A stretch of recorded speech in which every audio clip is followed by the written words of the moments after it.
far these rioters, these insurrectionists, were going to take it. And I think, and now that we look back at the video and the photos of that House gallery, it's clear that as bad as it was, it could have been much, much worse for the people who were under siege inside that building, and also for the people that were outside on the streets.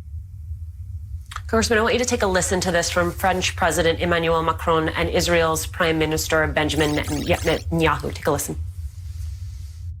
What happened today in Washington, D.C. is not America, definitely. We believe in the strength of our democracies. We believe in the strength of American democracy. The rampage at the Capitol yesterday was a disgraceful act, and it must be vigorously condemned. I have no doubt that American democracy will prevail. It always has. Congressman, what message did Wednesday's attack send to our allies and to our adversaries? I think it shook the faith of our allies and heartened our adversaries about the shakiness of American democracy.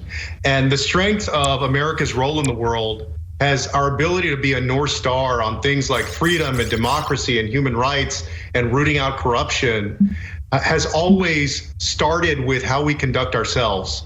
We have in many ways led by example.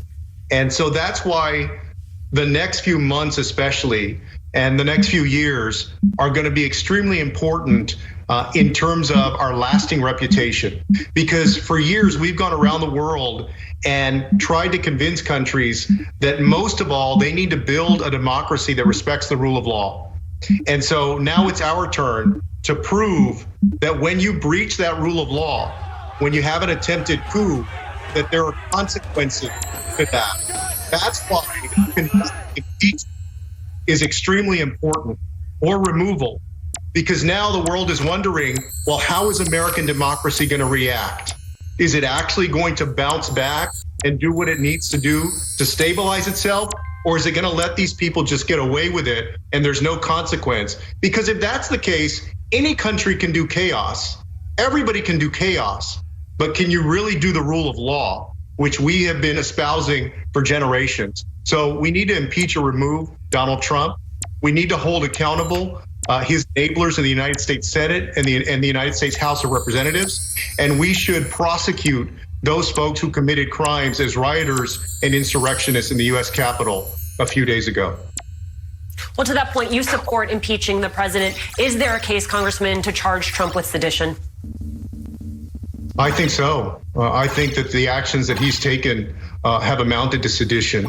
To be constantly egging on this crowd that he knew was fomenting towards violence, and to do it with conspiracy theories that he has not disavowed, even to this day.